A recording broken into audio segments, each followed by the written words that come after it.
नमस्कार मित्रांनो, कसे आहेत? मजेत ना? मजेतच असायला पाहिजे. पावसाळा सुरू होऊन आज बरेच दिवस झालेले आहेत, त्याच्यामुळे वेली खूप मोठ्या झाल्या आणि त्यांना फळंसुद्धा लागायला सुरुवात झालेली आहे. मित्रांनो, आपण अनेक प्रकारच्या भाज्या खात असतो, परंतु पावसाळ्यामध्येच जास्त करून पाहायला मिळते ती भाजी आज आपल्यासाठी मी घेऊन आलेली आहे, त्याची ओळख करून द्यायला आलेली आहे. तर ह्या वेलीवर आलेली फळं ही करटोल्याची फळं आहेत. ही ह्याला करटोली, कंटोली असं म्हणतात. तर ह्या कंटोल्याची फळं ही पावसाळ्याच्या सीझनमध्येच आपल्याला पाहायला मिळतात. हे सगळे त्याच्यावरती आलेले क्रॅक्ससारखे दिसतात बघा. हे आपण ह्या मोठ्या प्रमाणात घेतलं तर आपण फणस कसा बघतो तशाच प्रकारचे फणसासारखे ज्याला काटे दिसतात हे. तर याला आपण करटोली म्हणतात आणि ही पावसाळ्यामध्ये उगवणारी भाजी आहे. तर तुरट रस आहे. शुगर वगैरेचे जे पेशंट असतात त्यांनासुद्धा हे चालतात. थोडासा हा वेलवर्ग आपण नेहमी खात असतो. हे कारेल्यासारखेच असतात. हे स्वाद हा कारेल्याचा एकदम जास्त कडू असतो, परंतु ह्या करटोल्याचा स्वाद हा थोडासा कमी कडू असतो. तर ही भाजी आपल्याला खायला ही खूप सुंदर असते. ह्याच्यामध्ये असे हे अशा प्रकारे हे कापून घ्यायचं असतं खालीचा भाग असा, आणि त्याच्यामध्ये आपण खोबरं म्हणा, शेंगदाण्याचा कूट म्हणा किंवा मसाले सगळे आपले कांदा वगैरे असं आपण भाजून, खरपूस भाजून वगैरे असं याच्यामध्ये आपण मीठ, मसाला, हळद, कोथिंबीर, लसूण वगैरे असं हे करून पॅक करून याची काय म्हणतात, भरले करटोले आपण बनवू शकतो. खूप सुंदर भाजी आहे ही.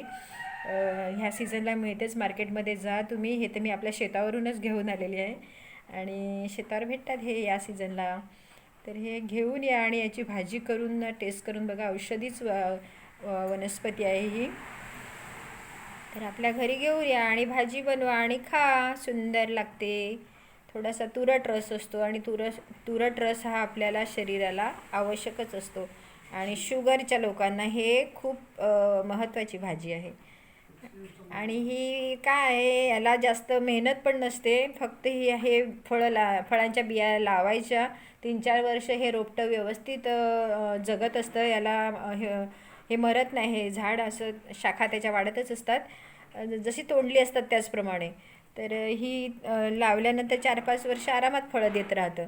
आणि ह्याचं वैशिष्ट्य एक आहे, ही फळं पक्षी खाऊन जातात आणि पक्षी खाऊन गेल्यानंतर हे पक्षी त्यांना जेव्हा त्यांनी खाऊन पचून नंतर फेकायचा जेव्हा वेळ होतो त्यावेळेला त्या बिया खाली पडतात. कोणत्या तरी झाडावर बसलेले असतात ते पक्षी, आराम करतात, विहार करतात आणि मग तिथून ती फळं विष्ठाच्या रूपाने हे खाली पडतात आणि मग त्या जमिनीवर उगवतात आणि त्या विशेष करून खूप मजबूत असतात त्या आणि उगवतात, तर खूप जोमाने वाढतात. हे एक ह्याचं वैशिष्ट्य आहे. तर ही आपल्या शेतावरून मी घेऊन आलेली आहे. जास्त आपल्याला हे भेटत पण नाही, कारण ह्या सीझनलाच फक्त पावसाळ्यातच तुम्हाला बघायला मिळतील आणि शेतावरूनच बघायला मिळतील. याची कोणी खास लागवड करताना मी तरी पाहिलेली नाही. म्हणजे का स्पेशली तोंडल्याची वेल लावतात, कारेल्याची वेल, दुधी, तर तशी लागवड कोणी जास्त करताना दिसत नाही. म्हणून ह्या सीझनला निसर्गाने आपल्याला दिलेली ही भेट आहे, याचा उपयोग जरूर करा असं मी तुम्हाला सांगते. आणि या व्हिडिओला मी आता विराम घेते. Thank you very much. आता ही बघा, हे एक एक्झोराचेच कटिंग आहे. हे एवढंच कटिंग आहे हे.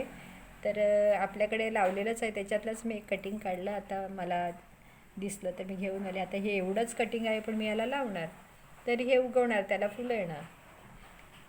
तर मित्रांनो, अशा प्रकारे मी ही जी वनस्पतीमध्ये करटोल्याची ओळख करून दिली, ही ओळख तुम्ही लक्षात ठेवा. कुठे मिळालं रोपटं तर लावा आणि भाजी खा. Thank you very much. Goodbye. Have a good day. Take care.